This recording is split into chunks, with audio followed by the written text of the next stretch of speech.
Ça, c'est les salades qu'on a coupées il y a une semaine. On avait laissé juste le cœur et on voit que c'est en train de reprendre très rapidement.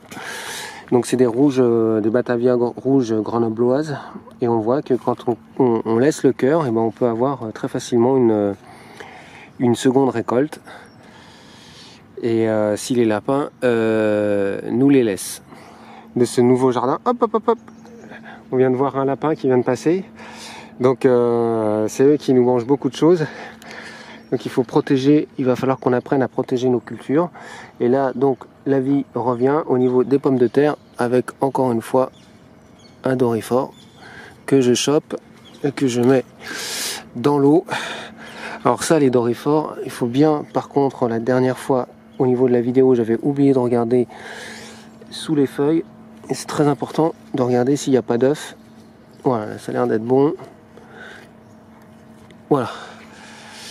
Donc les doryphores, là, ça c'est le champ de pommes de terre. Donc on a cultivé beaucoup. Là, le principe c'était de blinder au maximum, de se dépêcher de mettre de la vie dans le sol. Et la première façon de faire, c'est pas de mettre un paillage de fumier ou autre, c'est essayer, si on a l'occasion bien sûr, de planter au maximum des choses. Et là au niveau des pommes de terre, je suis en train d'observer qu'on a pas mal de doryphores ici, ce que j'avais pas dans les anciennes, dans les méthodes agroécologie et permaculture, où on s'aperçoit que comme il y a très peu de vie, la seule vie là qui résiste, c'est tout simplement les doryphores, et j'espère qu'il n'y aura pas trop non plus de taupins.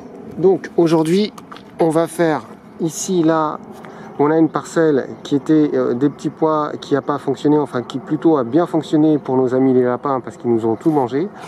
Donc on a laissé pousser toute cette végétation. À côté, d'ailleurs, je vais m'approcher. À côté, on a des carottes qui ont plutôt bien poussé et que les lapins nous coupent aussi. Il va falloir protéger. Donc le travail qu'on va faire ici, c'est que je vais faire une nouvelle bande. Et ici, je ne vais pas arracher de façon classique la végétation. Je vais tout simplement la couper ou la coucher et puis mettre ça sous une bâche ou plus particulièrement des cartons. Des cartons qui sont ici. L'avantage des cartons, c'est que ça peut se décomposer. Donc ça m'intéresse. Ou alors une toile, un vieux géotextile qu'on a ici et qui peut me servir comme le carton à tout simplement occulter cette végétation. Et dans cette parcelle, je vais essayer de mettre ce qui nous reste là, des choux violets, et on pourra peut-être mettre aussi, mélanger d'autres choses. Mais donc le principe, c'est de coucher cette végétation et puis d'en remettre une autre pour qu'il y ait tout le temps de la vie dans ce sol et qui se réactive le plus rapidement possible. Alors le contexte, c'est que aujourd'hui ça va être une journée de canicule, donc j'en profite que cette bande soit auprès des pommes de terre. Ça va faire un petit peu d'ombre. Voilà le résultat. Ça m'a mis même pas 2 minutes. Donc finalement j'ai coupé avec un taille-haie, très efficace. Et voilà, j'ai couvert ça et les racines sont tout à fait sont là, parce que ce qui m'intéresse, c'est que les racines restent dans le sol et que surtout je ne touche pas le sol, que je ne déstructure pas le sol qui a déjà été bien déstructuré avec le motoculteur, à travers le fait qu'il a été déplacé, etc. Donc là je laisse ça comme ça, et ensuite je vais essayer déjà de planter quelques choux là-dedans. Et puis après on verra pour les autres cultures. Et ensuite je crois que je vais opter quand même pour, si j'y arrive, je vais opter pour des cartons, parce que moi ce qui m'intéresse, c'est que ça puisse se dégrader pour que en automne on puisse mettre du fumier sur cette parcelle et vraiment renourrir ce sol. Donc là où je vais planter mes choux, si j'ai de la végétation, je vais l'enlever. Alors je regarde un petit peu le sol, il est super dur. Wow. Voilà. Il est super dur, mais on voit que déjà on a plein de racines. Il est super dur, mais c'est quand même un bon sol. Et normalement, peut-être qu'on devrait avoir de la vie. Non, toujours pas. Mais déjà, c'est un bon sol. Donc, je vais me contenter tout simplement d'enterrer ce chou. Alors ça, c'est des choux qui vraiment, c'est des rebuts un petit peu. Alors j'espère qu'ils vont prendre. Bon, ils prennent ou ils prennent pas, tant pis. Et après, je recouvre. Voilà, il est planté. Et là, j'ai fait un deuxième trou. Et là, on voit qu'on a des racines. Voilà. Alors que c'était un sol où il n'y avait rien du tout. Pas aucune racine. Et donc ça, c'est des racines, bien sûr, de mauvaises herbes qu'on va occulter. Ici, on voit, c'est un kénopode.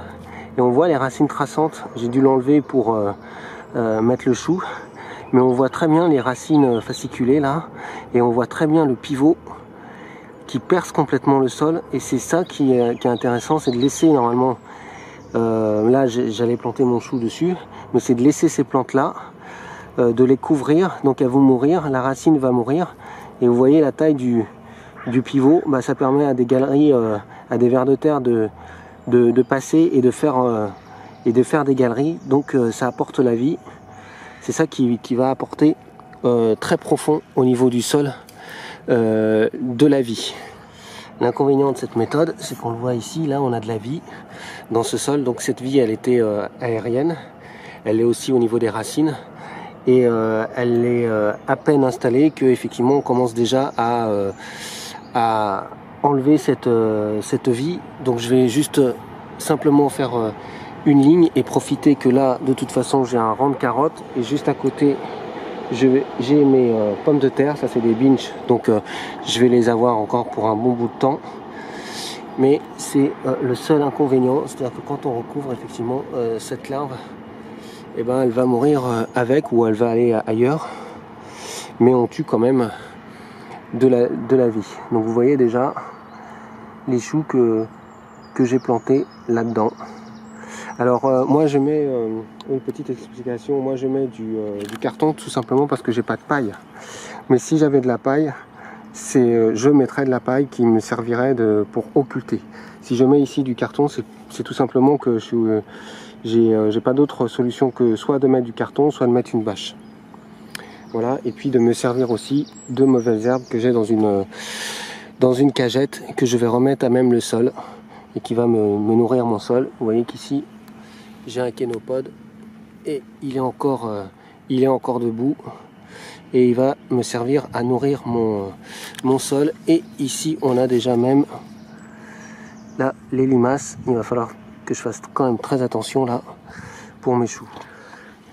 Dans le contexte dans lequel on est, où il va faire des fortes chaleurs, j'oublie pas d'arroser quand même le sol très abondamment. Et après je mets tout simplement, là j'ai opté pour les cartons. En fait le plus difficile dans l'opération c'est les cartons, et après on pourra recouvrir avec de la végétation, du paillage ou autre. Donc voilà à peu près à quoi ça ressemble. Voilà, donc c'est pas super esthétique. Après on peut couvrir ça avec des résidus de végétaux, on peut même mettre du broyat. Moi j'ai des résidus de pois grimpants, donc peut-être que j'en mettrai dessus. Là on annonce donc une journée très chaude, donc je peux aussi par exemple protéger ça avec des cagettes. C'est assez efficace pour protéger des trop grosses températures. Voilà, et on peut mettre comme ça des cagettes qui permettent d'atténuer un petit peu les fortes températures, mais là c'est bien trempé. Donc voilà pour aujourd'hui, et on se retrouve pour une prochaine vidéo.